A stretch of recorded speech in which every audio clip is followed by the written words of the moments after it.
Welcome to the Worldbuilding Workshop, the companion podcast to the book of the same name. My name, as ever, is Stephen Slota, and I am here with my heart, my muse, my co-author and co-host, Trent Hergenrader. And today we'll be covering Chapter 2, The Road to Contemporary Learning Theory. We were admittedly a little bit worried that this topic could become something of a lecture given the subject matter, so we're going to try to avoid that by having a more targeted conversation about our respective pathways toward becoming educators. One of the reasons why we think this might be more interesting to you, the audience, is because so many people defined as educators don't actually get a formal introduction to learning theory or instructional design, or even what teaching entails in terms of behavior management. Now, as someone who went from K-12 teaching into higher education, I have a pretty good grasp on these topics with an insider perspective, but Trent came from the outside, having started in creative and digital writing.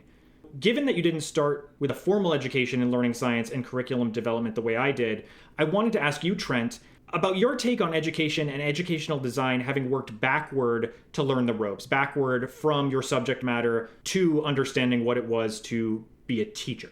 Yeah, it's an interesting kind of scenario because I graduated from undergrad in 1996 and didn't go back to graduate school until 2006. And during that time, I was working in professional soccer for the U.S. Soccer Federation and some other nonprofit soccer organizations. And during that time, I was doing things with technology, working on websites. So there was some training involved. And I realized that I liked training. I liked showing people how to use these tools and things like that. And then when I started getting back into fiction writing and thinking, hey, I should probably give this a serious go, and then I went to the Clarion Writers Workshop in 2004, which is a very well-established, well-known science fiction, fantasy, horror, creative writing workshop. Again, I'm like, oh, I've got good things to sort of say, and I enjoy, critiquing writing. And so that was sort of the precursor to me going back to school in 2006. I got my master's in a single year and then went on to my PhD. And that's when I started teaching for the first time. And everyone was required at University of Wisconsin-Milwaukee. Grad students in the English program were required to take a class called Teaching College Composition.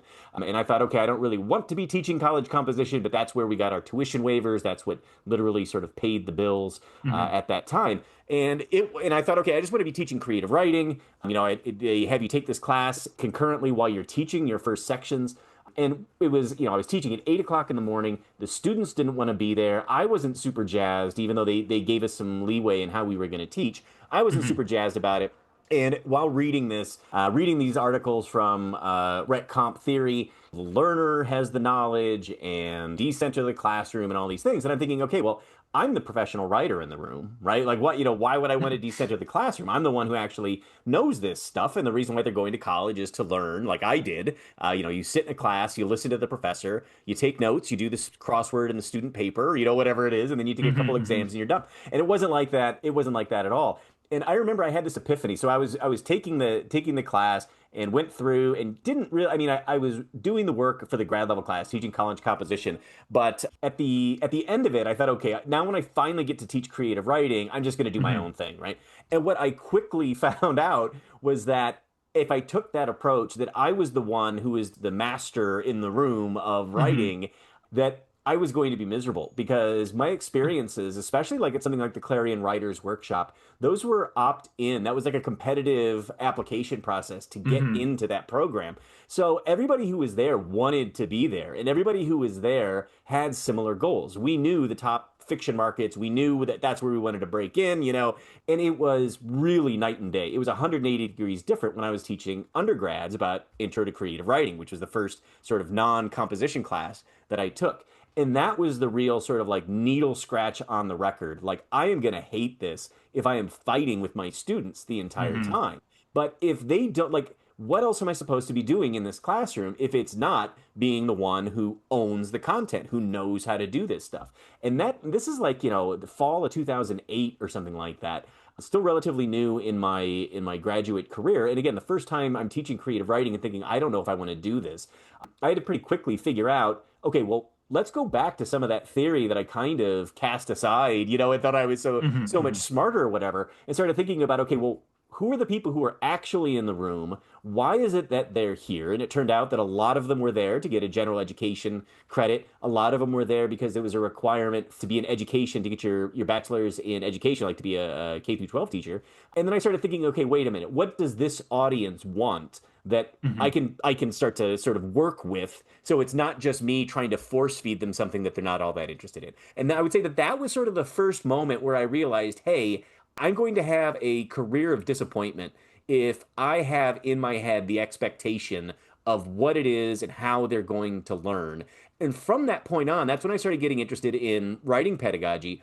Now, if you know 2008, too, if you remember, there was a massive financial collapse. The job market cratered and it never came back from that. So, one of the things that I started thinking, too, is okay, if I'm an adjustable wrench, I'm not just going to be a creative writer. I'm going to be a Sure. writing instructor who can do professional writing, who can do rhetoric and composition, who can do creative writing. That'll make me more fitting into more jobs once I hit the job market. And then once I started getting into writing pedagogy is around the same time that I started getting into games and game-based learning. And that's when I read James Paul G's book on what video games have to teach us about learning and literacy. And that was really the first time that someone I had ever read in any of these articles broke down, okay, if you're taking a class, you've got some things that you expect your students to learn, these learning outcomes.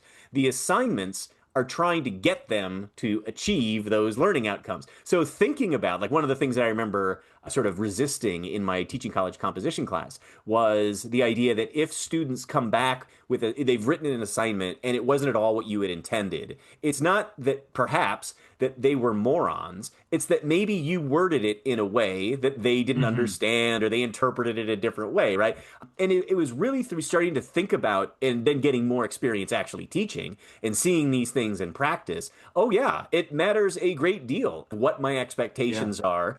And if I am more willing to be open with their interpretations and really focusing not so much on what it is that I am absolutely intent on them learning, but rather Hmm. more broadly. If this is what they need to learn, if they need to be able to learn about what makes for a persuasive argument, well, let's get into the things that they actually want to be making arguments about and how are they doing that naturally? And then sort of working towards, okay, well, what are the tools that we have? In this case, writing an essay. Well, what's a way that you would make that essay about something that you actually care about? And it was very much, again, sort of like a night and day kind of thing that once you start to break down, or once I started to break down that resistance, that this is writing about things that you care about and things that you want to get out into the world, then Hmm. their resistance melted away, right? And we had a completely different dynamic. And I started realizing, hey, what they're doing is, the quality of their work is a lot better just because it has some enthusiasm and some interest behind it. So that was one of the Hmm. things, again, where it's like, oh, well, wait a minute. Maybe that's what all these things we're talking about with decentering the classroom and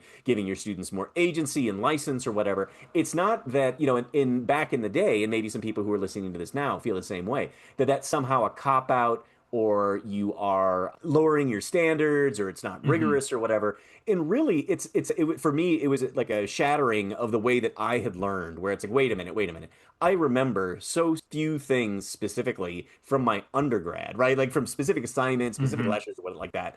So it's like, so why would I be so married to that form of education when I hated my K through 12? And I really loved undergrad, but it wasn't for the lecture part of it. It was more sort of like the Right. intellectual exchange or whatever. So that was really the first time when I started thinking about, okay, wait a minute. This goes back to if I'm given a class, then I need to think about how much time do I have? How long are my class periods? How many class periods do I have? What's the size of the class? All these kinds of questions that you would expect somebody who's into instructional design to actually Hmm. be thinking about rather than like, oh, I've got to go in this order or whatever. Being way more fluid in my approach to teaching, the kinds of assignments that I would accept, and really kind of focusing more on where the learners were at when they came into the room, and then Hmm. charting a place where, hey, as long as you can show that you've grown from where you came in, abandoning the idea of objective measures of what is a good essay or a bad essay or whatever it is, or a Hmm. short story or a poem, and just thinking about did you improve from where you came in, and the improvement is based on the various techniques that we had been learning throughout the semester. And I enjoyed teaching so much more, and then I became sort of addicted to it. Now I love teaching, and I sort of love teaching from that moment. And it's like it's funny. Once I actually learned what I was doing, and how to do it well, and then how to tinker and how to make things work. Now it's like I can very easily get a new class and then go through the process of being like, okay, what are all the details that I need to know about what this class needs to achieve, and then how can I make it engaging and interesting and interactive and all that kind of stuff. And it really still surprises me. And again, you have to go back. Most people did not get that kind of education in graduate school. Hmm. They didn't get any kind of pedagogical training whatsoever. And if you don't seek it out, then you're just For most people, they're just winging it. They're just doing what they were taught when they were in, undergrad or whatever. Right, right. And again, it's one of those things that, especially post COVID now, there have been more people who have been coming and saying, "Hey, are there ways that I can bring in games? Are there ways coming specifically to me? Are there ways that I can bring in games? Are there ways that I can bring in world building?" Because the way that I was teaching pre-COVID just isn't an option anymore. They are Hmm. completely checked out. So again, this is one of the things with, talking about this book, and one of the goals that we're trying to have for this book is, I think we always have students as the primary beneficiaries, but for professors or instructors at any level, if you're feeling the grind of teaching, then, this thinking through, okay, well, how can you incorporate games? How can you incorporate collaborative projects like a world building project to make the class more fun for you as the instructor, or fun or gratifying, whatever you would want to call it.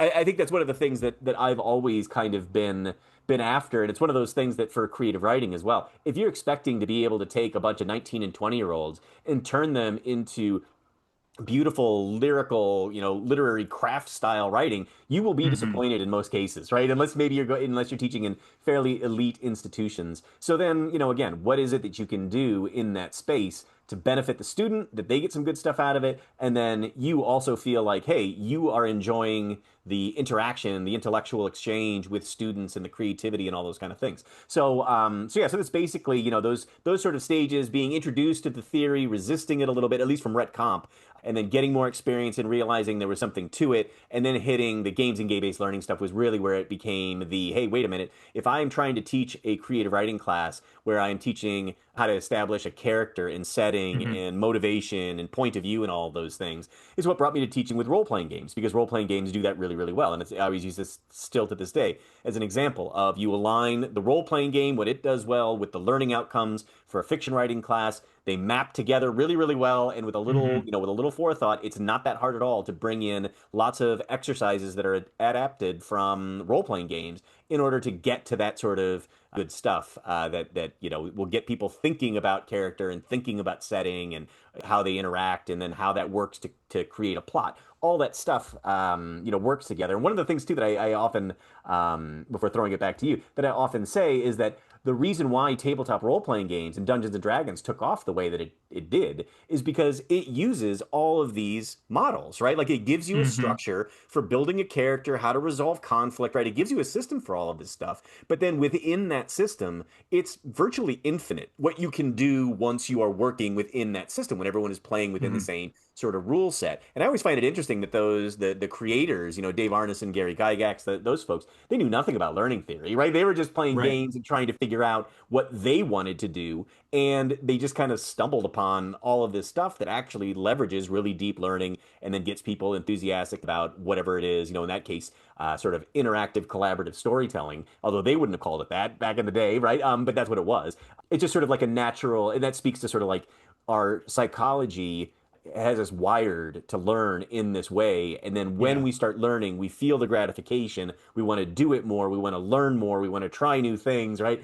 And Hmm. it's like we were talking about, I think in the last episode, that decontextualized knowledge of reading out of a textbook and then answering a multiple choice question, which has nothing to do with the way that we actually operate in our day-to-day Right. lives, is not gratifying at all. And really, I think only some people sort of can do that well without having the context for what it is actually that they're learning, as opposed to something where, even if you're virtually, like in a role playing game, you're virtually acting and you're virtually moving through a world, but the imagination sort of fills in all of those gaps in a way that, a biology textbook or a physics textbook, in a multiple choice test just doesn't. There were so many things in there that I think are reflective of broader institutional issues in education that are similar to what we were talking about last time, the difference between a medical facility and a classroom from 100 years ago to the present. Like, some of that is reflected in what you were just describing.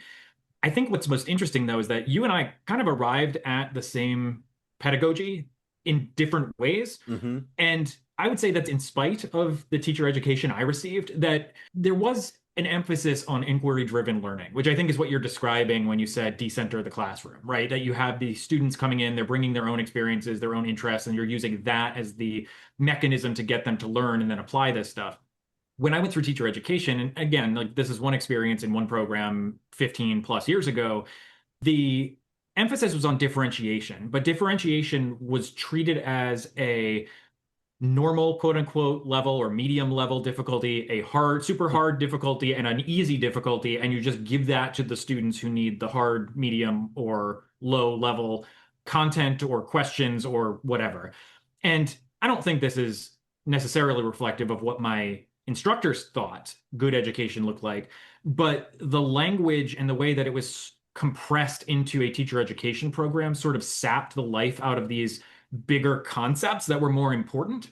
So it wasn't until I was actively in a classroom trying to design my own lessons that a lot of this stuff started to click. And I would say, too, I know we mentioned this in the beginning of chapter 3, most people who become professors or even become teachers are only getting at most one class's worth of learning theory. And often that learning theory, as you were just talking about, is very decontextualized, which means you're not actually applying it in some specific way or towards some specific end. One of the reasons why I ended up loving teaching learning theory is because there was an opportunity there to reimagine what that course could or should look like.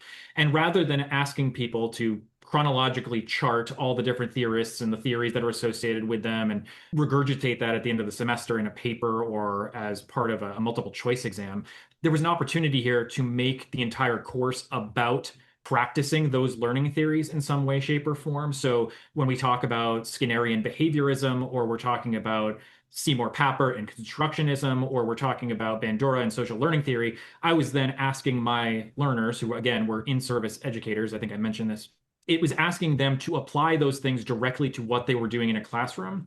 And importantly, it wasn't to say there is only one learning theory that is quote unquote correct that you must use. It was to say, practically speaking, as somebody who's teaching physics or teaching language or teaching history, there is probably a theory that best fits the kind of content you're teaching in the way you need to teach it to communicate with that specific group of students. And what I want you to is use the theory as a foundation to construct some kind of lesson that is descriptive of how you would apply this thing in the future. That's the piece that we all kind of have to do for ourselves before a lot of this stuff sinks in. I wish I had had that experience sooner in my teaching career, because without that knowledge, it really just becomes, how am I regulating the behavior of everybody in my classroom? Right. Not how am I setting them up to ask good questions? How am I setting them up to demonstrate growth over time instead of a snapshot of what they know or don't know at a particular moment? Those experiences I used to associate with a lot of, as you did, teacher-centered didactic instruction, or I need to somehow come up with a lab experiment or activity that we're all going to do, and then I have to really closely manage it, as opposed to what inquiry-driven teaching and learning in a Deweyan sense, or in a cognition and technology group at Vanderbilt sense, John Bransford's group, I would even say Papert as well, his constructionist approach to using the logo turtle, which again is mentioned in the book. I don't want to spend a lot of time in the podcast rehashing that content, but the practices all of those groups or those individuals were using are more about asking the learner to do something with this idea than it is replicate or reproduce something somebody already said or did. And again, like, you were coming at this externally as somebody who didn't have that formal background, but even as somebody who was internal to a teacher education program, a lot of it just didn't stick until I was in an environment where suddenly I needed to figure out, how do these pieces fit together?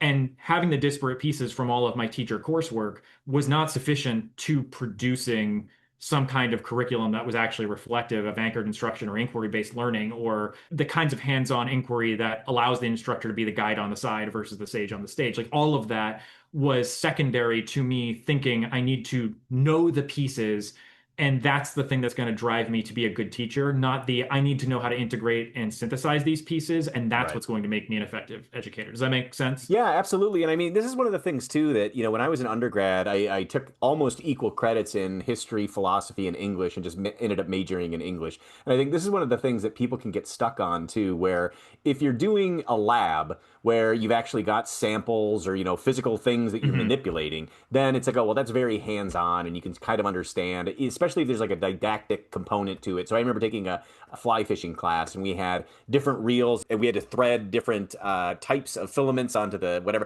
And the guy was making the point as we were talking, like, different circumstances, you'll need these different things. And I thought, oh, well, this would not be, good in a textbook whatsoever. You actually need to be feeling these things or whatever. But how do you do that in like an English class or a history class? And I know that less so in college, but much more so in K through 12, history especially was just names and dates. What happened when, right? And it's like, okay, but that's not really what the point of those classes are. The point of those classes is to try and understand what it was like to be living at a given moment with different social forces. How would that make you feel? Why did these Hmm. things happen? And you really need to be thinking through. I mean, this goes back directly to the point of this book. You need to be thinking both critically about what are the things that are happening in the Hmm. world at that time, and then cycling through lots of different perspectives. What are the different options that you have or Hmm. would have had? Who took those options? Why did they take those options? Right? You know, what are those Hmm. circumstances? I remember there was a class that I took that had a unit that was comparing Malcolm X and Martin Luther King Jr., right? And Hmm. and it's like, oh, well, they're both religious figures. They were both civil rights activists, right? But they took very different directions. And it's one of those things where it's like, oh, if I could go back and revisit that with the world building role play kind of thing, that would probably be really successful just to think about. They didn't come into the world fully formed as 30-year-old somethings, right? Like their Right. backgrounds led to them coming up with the solutions or the attempted solutions, that they had sort of in that moment. So I think that that's where too this idea that you don't need to completely jettison lecture or didactic material or primary sources, but you do need to have some sort of hook, some sort of grounding, so people know why it's relevant, right? So the students know why Right. it's relevant. And this is where, too, one of the things I just met with a couple faculty members today about a class that we're going to be teaching in the spring. That I'm teaching a short story that's set in the 1970s in rural Georgia, and I would think from a traditional sort of perspective, I would just assume that students would know what the 1970s in Georgia were like, right, in a rural area. And I think Hmm. that there is a 0% chance that most of my students are going to put into play, put into their minds, wait a minute, this is shortly after the civil rights era had its big Hmm. moment. And we've got, somebody who came from a time where the grandparents were enslaved, and now this younger generation has an opportunity to go to college. Like, that is all going to be flattened for them unless Hmm. somebody takes a moment and expands that moment, like, kind of inflates that moment to be like, don't think about you now. Don't think about Hmm. Georgia now. You got to think about where we are. And now let's talk about why these characters think and feel and say and do the things that they do within the context that they're in. Because it's very, I would think it's a very challenging and probably boring text.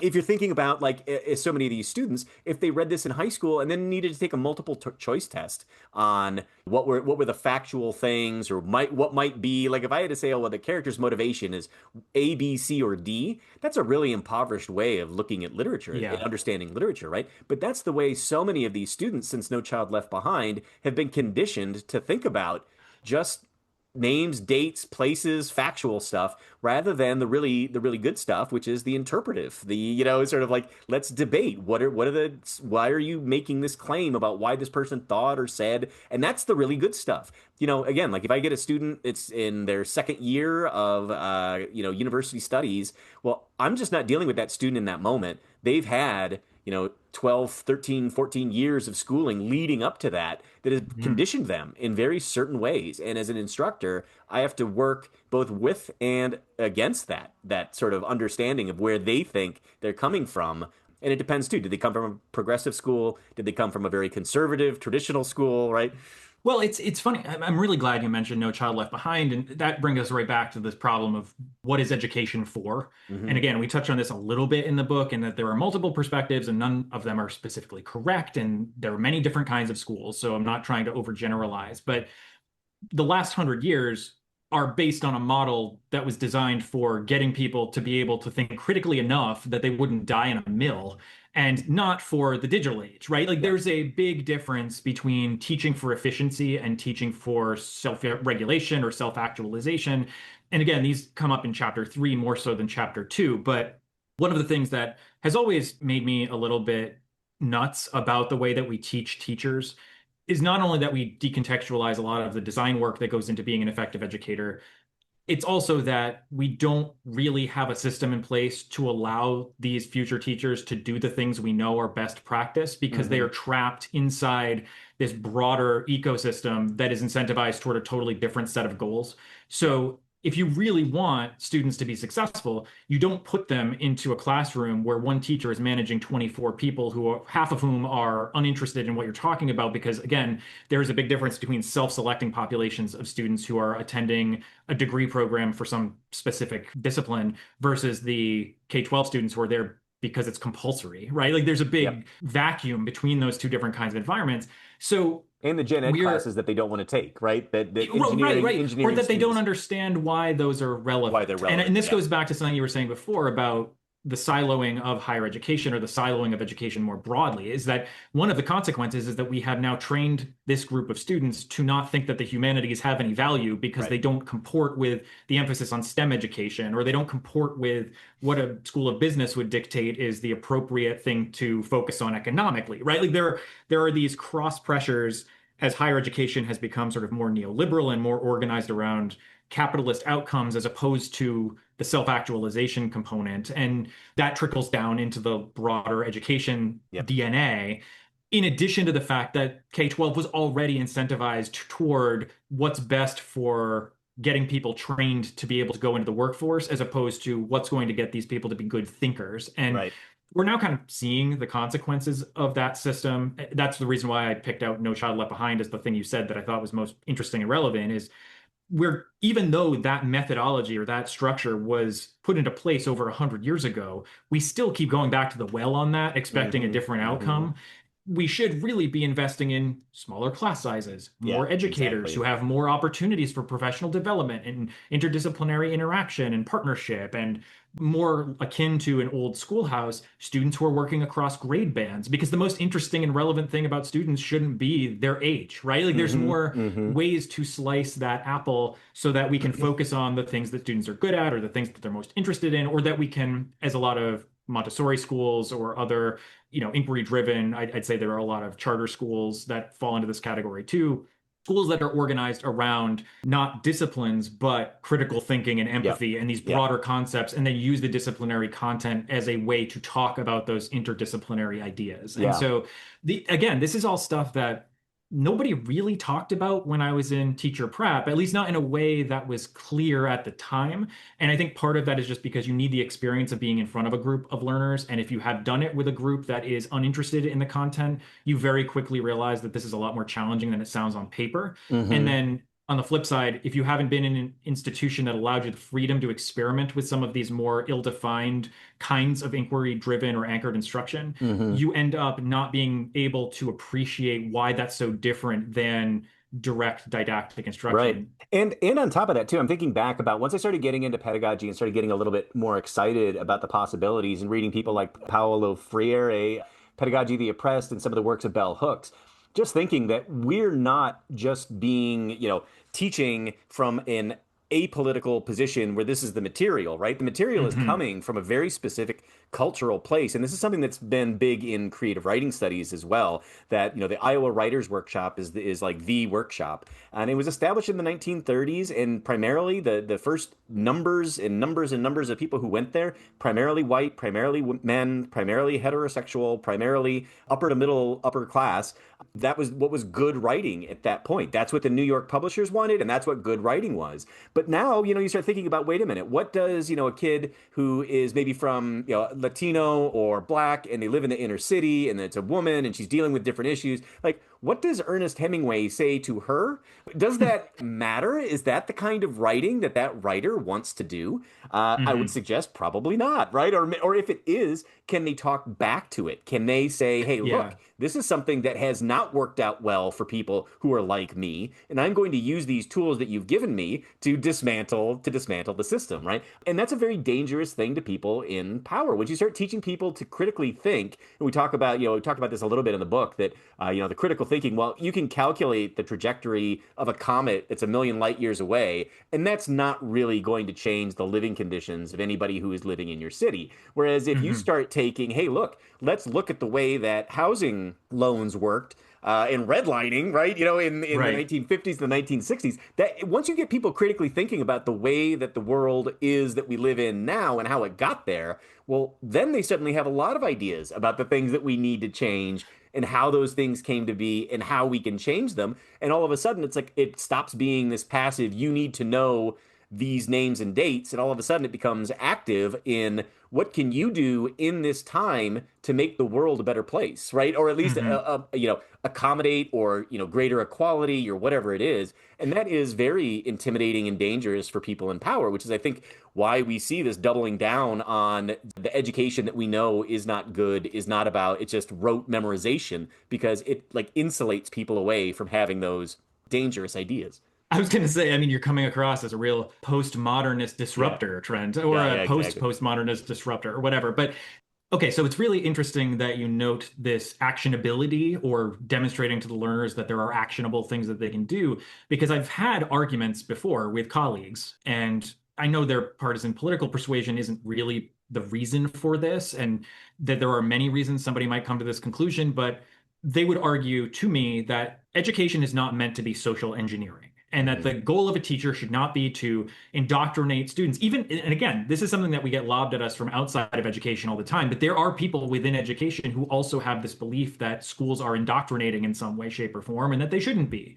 And we could obviously discuss different kinds of schools or the context in which that kind of indoctrination might actually happen. But for the most part, my response to them has always been, well, what are schools for if not social engineering, right? Like the Hmm. entire purpose Hmm. of having compulsory public education is that we want all people to go into the electorate to become citizens, as we talked about in the last episode, that we want them to be thoughtful about the environments in which they participate. Now, I don't know what social engineering is if not for this fact that we want to give them something actionable to do in the world because it Right. is their world that they inhabit and that they need to be a participant in that, especially if you live in a democracy, right? Like, that we need to have an electorate that is capable of engaging with its environment. So I think a lot about how we spend so much time, at least in terms of policy and education, arguing about where resources should go and who has what, and should we hire more teachers or not hire them, or the union is arguing for this thing, but the Board of Education wants this thing. We don't actually spend enough time, I don't think, thinking about what the purpose of education is meant to be, Hmm. and then working from that to determine what resources should be allocated, what policies should be made law, how these things should be applied in ways that do create a more equitable and democratically knowledgeable citizenry, right? Like there's Right. a very strange thing that happens in the field of education. And again, I don't think the vast majority of people who end up teaching at the college level spend a lot of time thinking about this because they're Hmm. not going through a process to become educators. They are people who are incidentally educators Right. because they were in research for a specific domain. So, like, Right. there's a lot of these various, you might say, social forces at play with respect to how education even happens.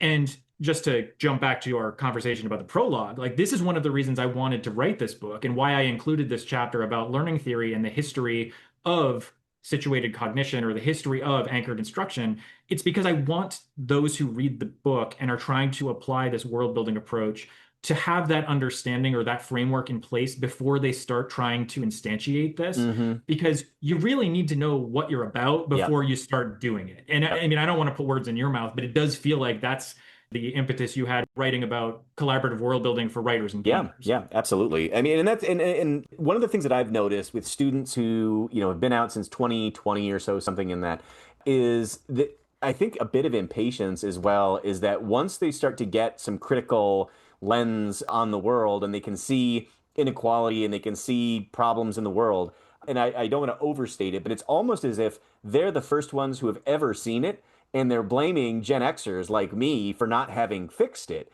And, my response is, well, I went through the same thing when I was 20. And one of the things that I've learned is that these systems are really resilient, right? Like these systems that we have, these institutions that go back hundreds of years old are difficult to change. Even if you can identify something and say, this is not fair, Hmm. you can't. And what I'm afraid of, and I kind of have seen, is people like taking their ball and going home.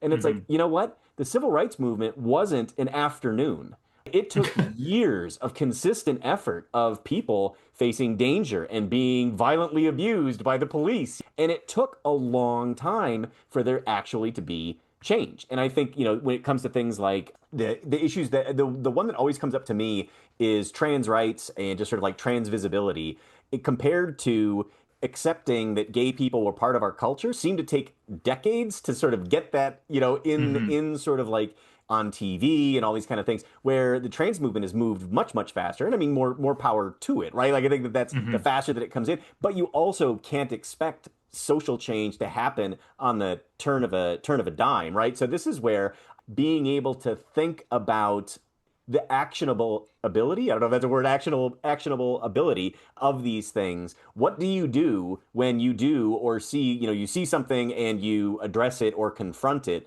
and it Hmm. doesn't, and the world just doesn't change on a whim, right? Like what happens then, right? And it's like, well, Hmm. you keep going, right? You just have to keep going. And that's one of the things too, where I just wonder how much we packaged education, this whole you get the right answer and then it's now unlocked and you move on to the next thing. So much of the world does not work that way, that they are Hmm. persistent problems, things that keep coming back around, right? That you need to be confronting, that show up in all sorts of different parts of our lives. Not just, we don't have these neat, like when we were talking about disciplines last time, the world, we don't have a compartmentalized work world and our home world and our social world, right? They're always conflated and mixed, and we're having lots of different experiences all the time. And I think it goes back to what we were hitting on in this last episode, is really to be somebody who feels like they can contribute to the world. And the 2025 is where we are today during this conversation, but you really need to be flexible. You really need to be able to adapt quickly to different environments, different situations. And I think just really getting a good sense of who you are, what you stand for, what you believe in, the things that you can do, the I'm going to live to fight another day. I think all of this needs to be part of education, and not just for those people who go to higher education. I think this needs to be Hmm. worked in at a much deeper level, as opposed to everybody take your seats and now we're going to start, reading on page 4 or whatever, who wants to read aloud first, right? And again, there's a lot, it's a rethinking of what it is that we want people to be able to do. And of course, there's a huge question, who's the we? Who's the we who want people to be able to have actionable things that they want to see in the world, versus Hmm. who wants just to have good little worker bees who just need work training. They just need K through Hmm. 12, and higher ed is all just worker training. So when they come into the corporate environment, they can just get straight to work and not ask any questions. So there's a lot, and different people need different things. Different places have different amounts of resources, different problems. But that's again where investing in individuals, this is something that I think we'll probably get into with the ed tech stuff. Rather than doing teacher training, rather than having professional development, I'd rather buy iPads for the entire district. And Well, it's like, buying the okay, iPads is easy, right? yeah, Like that's buying the thing iPads is is, easy. Yeah. and this is one of the things that kind of have commented on through the book, but is more, I think, a focus of some of my prior writing, especially with Michael Young, is that for the most part, buying a flashy thing in education is not actually a good use of your money. Hmm. Buying smart boards or these interactive whiteboards, that was kind of a boondoggle for a very long time, and they were very expensive, and people would buy them because they could point at it and say, here's a thing we spent money on. Look at the difference in the classroom. And this is kind of why I have something in my craw with respect to the way that education has evolved, in quotes, versus other domains, because a lot of those evolutions were superficial, right? A Hmm. lot of those Yeah. moments of evolution were Yeah. superficial. And so the change wasn't manifesting at this foundational level that you and I are talking about right now with respect to how are we organizing these learning spaces so that learners can reach X objective. A lot of it has been inflected through the lens of how can we spend money so that Yeah. it looks like we're making a difference or that this thing has changed without having to fundamentally alter the institution itself. Yeah. There are a lot of reasons for that. Like, I want to be very clear that as we've been talking about this, I'm not saying that there are not individual teachers who are extremely talented and passionate and doing the hard work to make this function. My critique is of the system Yeah. and the fact that all of our institutions are sort of acting in synchrony to cause this problem. And Hmm. I think we could easily, use the world building template itself and deconstruct why did education end up the way that it did? What are the political or governmental forces? What are the economic ones? What are the social and cultural ones? But I do return to this idea that you were just talking about that the technology has accelerated a lot of the problems that we were seeing happen or seeing emerge from education over the last 3 decades. And the more advanced the technology gets, the more pressure that's put on that system, the faster those fractures spread. Yep. And the more obvious it is that they exist, right? Yep. That it's Yep. harder to ignore them. So I think a lot about the difference between what it was like before the internet and what it's like after the internet. And you and I are on the cusp of the generations that learned the technology as it became publicly available. Right. that we have experience with the world without that technology as well as with it, with and it. can Yeah. see how the world has changed as a consequence. And Right. that is something that I constantly return to when I think about why does it feel like education is broken in the way that it is. Yeah. It's not that something was fundamentally different between 1980 and 2020, at least in terms of how education functions. It's because all of the things that have happened between 1980 and 2020 have caused an acceleration or a change in the orders of magnitude of effect of a lot of what was already happening. Right. I think specifically about how COVID kind of broke down the entire thing.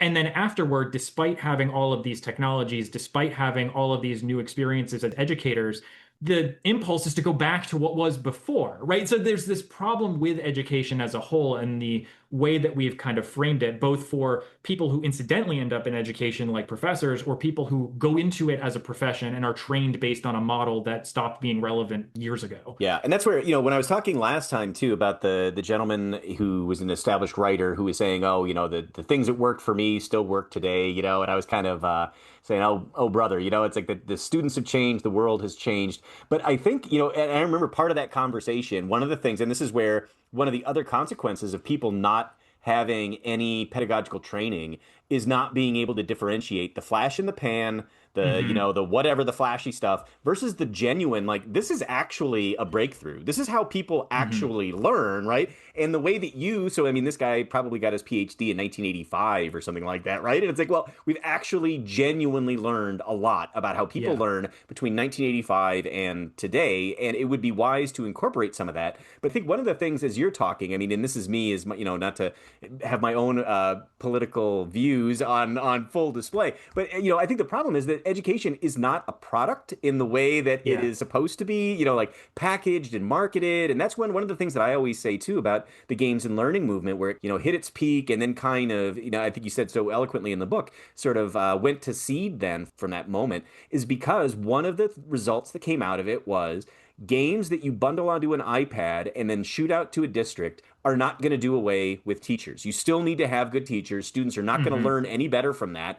And, it's one of the things that this makes a really, and I'm being ironic here, it makes a really compelling selling point that, what, really good games in education is messy and it's hard to replicate. And during the semester, it's hard to gauge who's learned what when, right? But like Right. at the end of it, it was good stuff. Students can demonstrate that they've learned, right? But they can't hit those metrics, and it's like, does it help on standardized tests? All these things. And it's like, okay, well, we're using the wrong criteria to determine whether this is or isn't good learning or good education. Hmm.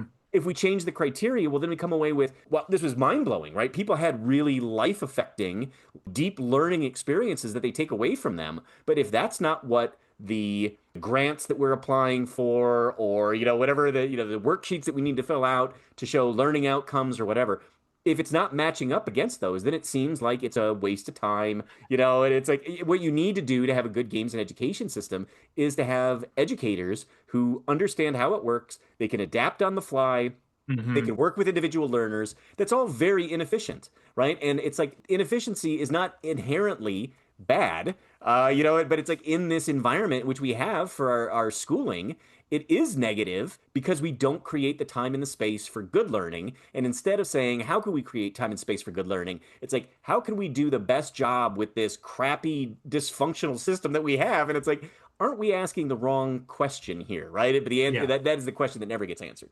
There's like a perfect exemplar of this. I remember at one of the Games Learning and Society conferences, I don't remember which one numerically, but there was a presentation about SimCity EDU. Hmm. And for those who aren't familiar, the idea generally was that SimCity is this game where you simulate building a city and managing it and trying to regulate the various ordinances of the locality and increase or decrease taxes. And you can learn a lot about how a society works through that model. I'm going to set aside some of the various implicit biases that are built into a model like that. I mean, you can have a whole conversation about Will Wright's politics and how that informed the way SimCity was designed. But the reason I bring it up is because that presentation emphasized whether students who were, I think, in middle school, whether they were able to follow the instructions and create a city that minimized the amount of pollution that was being Hmm. created as a demonstration that they understood environmental protection or how climate change worked, or I can't remember the exact specifics of what they were asking about, but the goal was to have the students reduce pollution to demonstrate that they had learned whatever the learning objective was.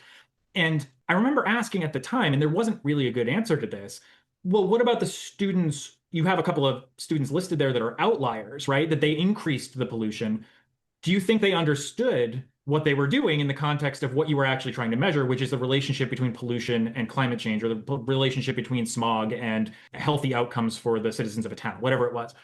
The answer was, well, no, we weren't looking for that. And so my response is, well, maybe that's where we should be looking. Like, isn't the most interesting stuff happening in those cracks as opposed to the easily quantifiable, yes, I can check off that you Yep. learned the thing, or no, you didn't because you didn't meet this one specific criteria. And this goes back to what we were saying earlier about the difference between ill-defined and well-defined solutions to problems. Hmm. This was at the core of what the cognition and technology group at Vanderbilt was looking at with their Yep. instructional design and anchored instruction research. It was, what can you have students build as a demonstration of them understanding a concept, as opposed to how can you reduce that concept to something that is quantifiable so that we can say that you learned Right. it and move on with our lives. And Right. that's sort of where world building sits at the center. Like, we have tried to develop this system so that it can work within the crappy ecosystem that's been created for us, but also offer that ill-defined outcome where learners are incorporating their prior experiences, they are incorporating their interests, that they are engaged with this thing because they have agency and autonomy within it. Hmm. And one of the big findings from the cognition and technology group at Vanderbilt and from John Bransford's research was ultimately that when you take these kinds of ill-defined problems or these anchored instructional problems, and you hand them to students as an end of unit assessment, like a word problem, instead of a vehicle, a narrative driven vehicle for them to be able to tell the story of their own learning, Yep. the whole thing falls apart because you're no longer looking at what are students doing to grow. You're reducing them to a number on a spreadsheet and saying, did little Johnny pass or did little Johnny fail? And Right. Right. then it becomes incumbent on the instructor to figure out, what are we going to do about little Johnny failing?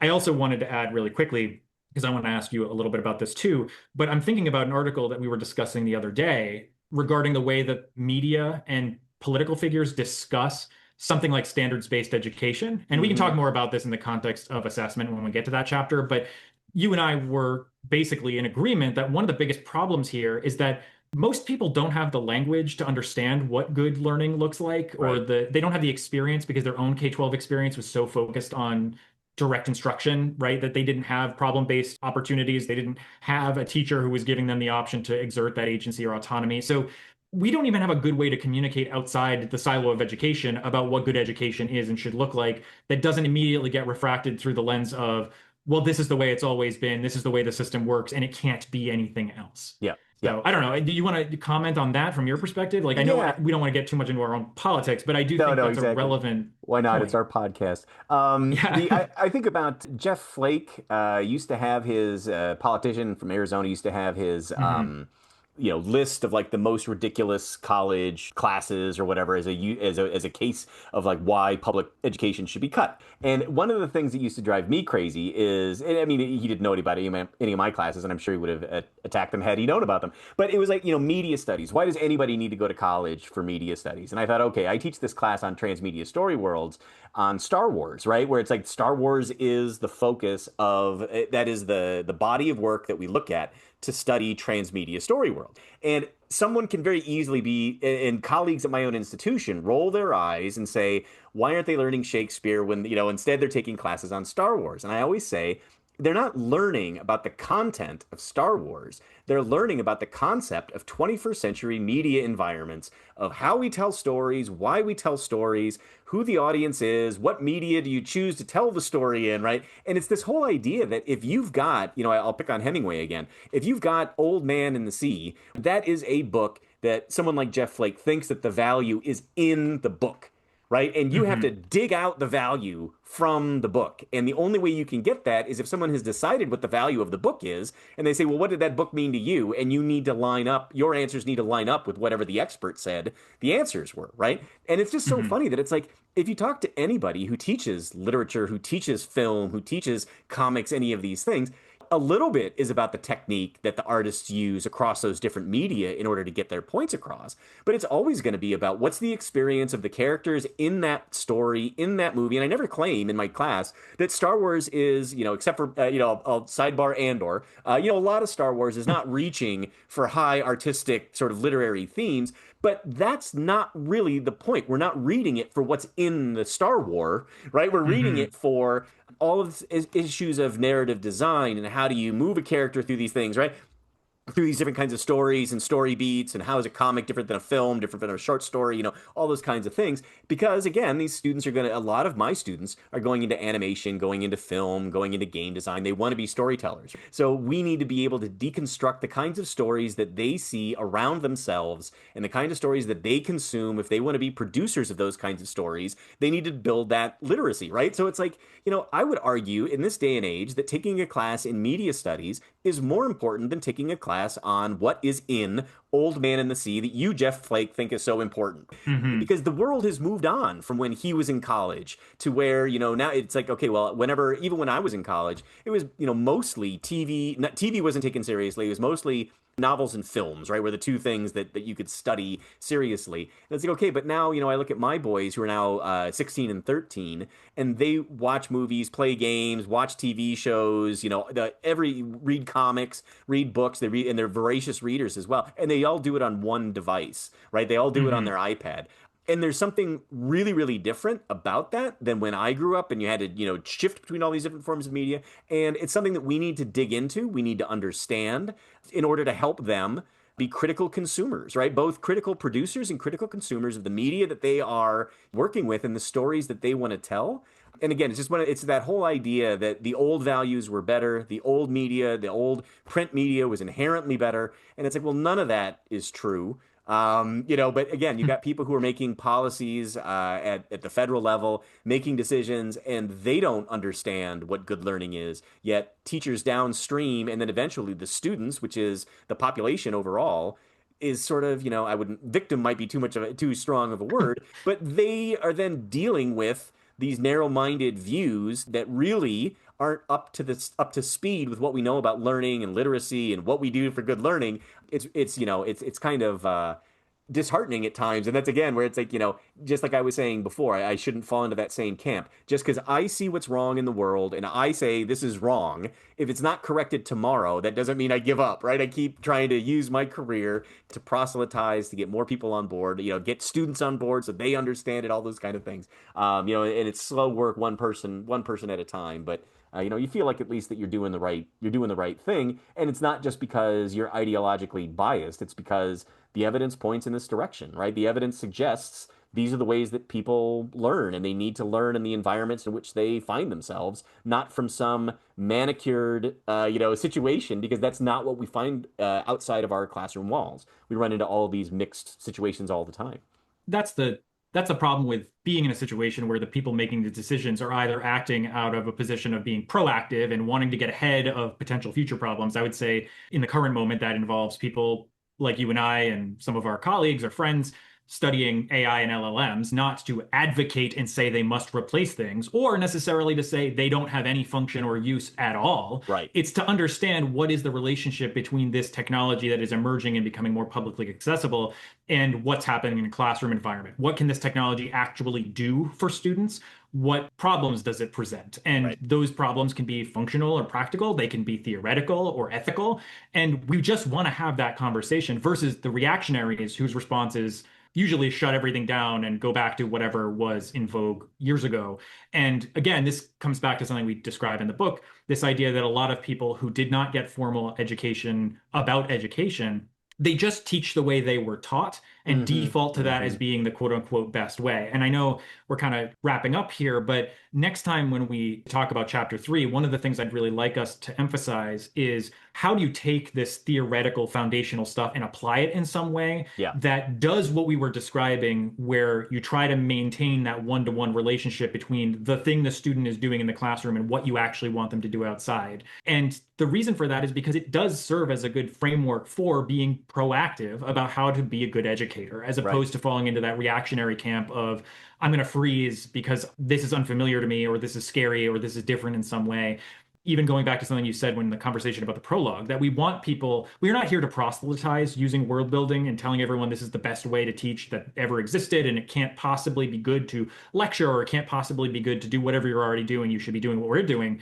The goal is instead to position people to question, what am I doing? How does that serve the learners in my environment? How does that serve me as the instructor? And is there another way to do this that's also going to introduce these broader concepts like critical thinking and empathy? And maybe that involves world building, or maybe that involves elements of world modeling, or maybe it doesn't. And we just Hmm. want you to be able to ask that question in a way that is proactive, Yeah. not find yourself in the camp of being a reactionary who is shutting down the possibility of using emergent technologies. One of the things too that I'll just add to that real quickly, because this is something that I've said specifically about creative writing, but I think it's true for, I'm in a college of liberal arts, specifically dealing with humanities. And it's funny how many people's personal politics may be to the left, maybe extremely far to the left, but when it Hmm. comes to teaching, they're very traditionalist, right? Like Hmm. they're very conservative, very traditional. And it's like, well, wait a minute. Like if your politics are saying, hey, look, the world has moved on and our institutions need to move with it, why would teaching have to stick with what we were doing in the 40s, right? And that's very Right. much the argument that they're making, right? Like, well, no, we can't change the teaching because the teaching is that's the way I learned. And it's a very, like you said, it's a reactionary, traditional, conservative reaction from people who, in other aspects of their life, may be very progressive and sort of, left-leaning in their politics. And it's a very interesting, the thing too with, specifically with creative writing is this, oh, well, literature is this thing that is the marker of culture and all those kind of things. And it's like, well, traditional print literature has hardly been around for 100 years, right? Like it's hardly, like Shakespeare, they were not sitting around in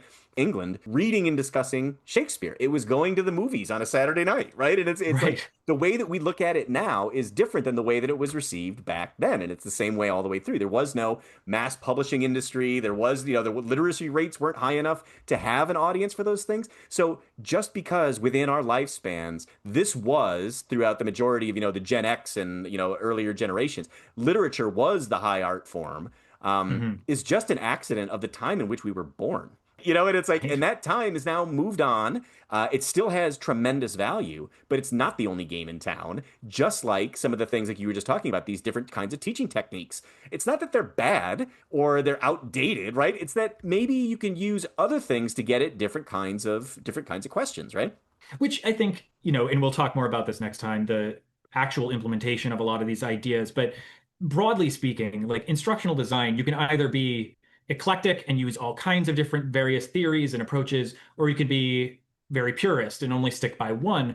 But even if you're a purist, it doesn't mean you're going to do only one thing forever. Like you still need to have the flexibility and knowledge and talent to be able to put together a lesson or a series of lessons or a program of study that's going to draw on different kinds of good teaching for the moment you're Right. teaching in. And Yeah. I think I don't want to go down this rabbit hole right now, but certainly I'd like to talk about a time for telling next Hmm. time. This Hmm. concept that there is actually a justification for doing direct instruction. It's just not the way we often think about it for Right. Right. various reasons that we can get into later.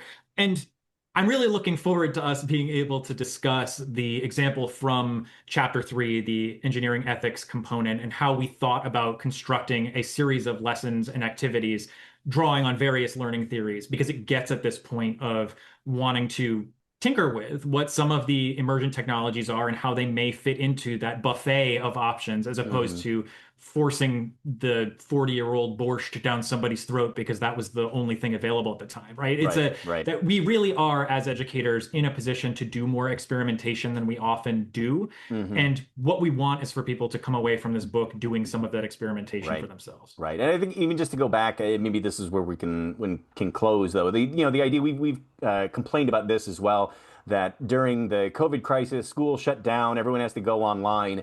And it's amazing that the conclusion that some people are drawing is that online learning just doesn't work.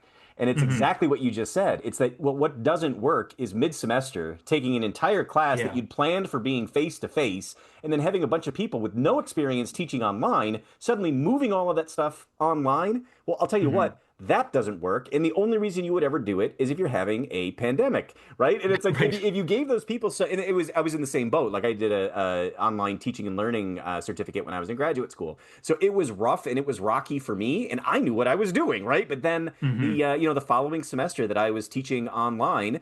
I knew I was going to be teaching online. I designed the class for being online, and I had multiple students say this was the best, out of all of my classes that I'm now having to do online, these ones actually worked. And it's like, well, it's not because I'm a genius. It's not because, I've got whatever. It's like, it's because I was trained in how to deliver a class online, right? Like and again, Hmm. when you start breaking things down to people who actually know what they're talking about rather than just like to talk really loud, it makes sense. It all sort of makes sense. And again, I think this is where too, the takeaway is we find world building, we find world modeling, simulations, role play to be super effective, and hopefully you will too, right? If you listen to all this stuff and internalize it, you will too. And again, like maybe it works for this class, but not that one, or this unit, or not that one. And the more empowered you feel as an educator to then allow your students that freedom to explore. Like, again, these are the Hmm. things that we find are really, really useful to get good learning outcomes on the student side. And it requires the instructor to be the one to sort of like set it up and put it in front of them and say, now go play or go do what we're going to do. Hmm. And that's really sort of the extent of this. It is not a book that you follow step by step and do the thing and get the results. It's think about all of these different things, think about what you're doing, what you want to do, think about your students, and then maybe try and design something that draws from a lot of this stuff.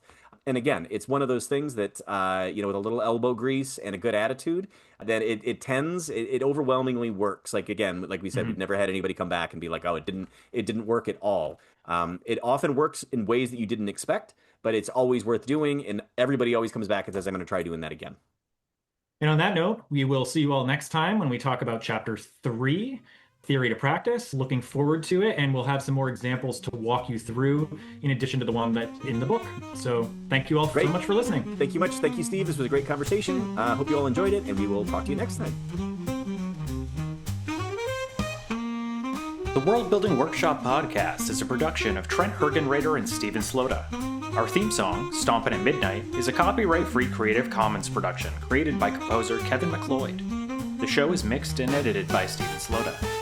The companion text, The World Building Workshop, Teaching Critical Thinking and Empathy Through World Modeling, Simulation, and Play, is published by the MIT Press, copyright 2025. Print copies can be purchased through the MIT Press website. The audiobook version, narrated by Steven Slota, is available at www.theworldbuildingworkshop.com.